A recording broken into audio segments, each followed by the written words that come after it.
if you're somebody that experiences shots with the ball sits on top of the rough, what you're going to do, instead of taking your 58 where the ball rides high up the face, the ball comes off really dead, and basically the ball doesn't have any forward momentum. If you're this golfer, opt to take your 50, instead of hitting out the top of the club face, try and aim for the first 2 or 3 grooves.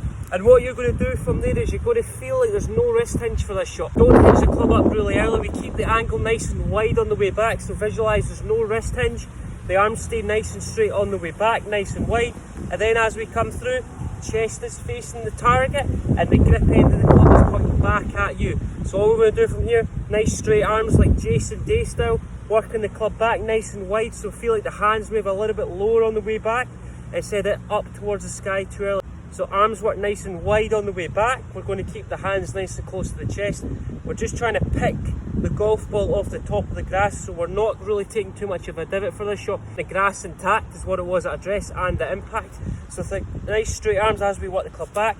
Chest to the target, hands nice and close to your middle of your belt buckle, and we're keeping the chest facing the target. The left shoulder out the way, chest towards the target. So nice and wide on the way back.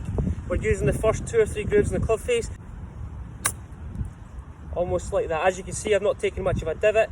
The ball's going to run out. We're going to have a little bit of forward momentum, and then from there we're going to help us hit it a little bit lower on the face, which is going to help us create a little bit more forward momentum, and the ball is going to generate some speed when it hits the green. We're going to have a little bit more rollout. It's nice and straight as we work the club back, nice and wide as we work the club through. Left shoulder out the way, chest to the target, hands facing your belt buckle. To indicate that problem, when the ball sits above the rough, we want to be quite shallow. If it's sitting down, we want to be a little bit steeper, so that's where we opt to take a little bit more loft, hit slightly more down on the shot. When the ball's sitting up, we want to be shallower, so we want to feel like we're picking the golf ball off the top of the grass, hit it a little bit lower in the club face, and that's going to help us create a little more of a consistent shot. Guys, quick tip if you're struggling with your pitching. One of the biggest things I see on a regular basis is people don't know where to land the ball. First thing you do is read the lie. The lie controls what club you're going to hit.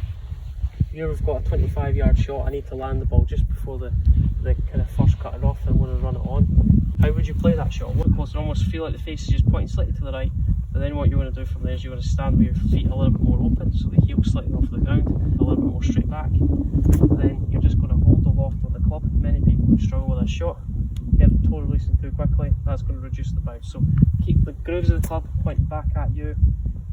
Right palm to the sky is another good feeling, and then almost feel like you're looking over your left shoulder as you hit this. That's going to help you keep the loft on the club, almost like this. Best shot of the year.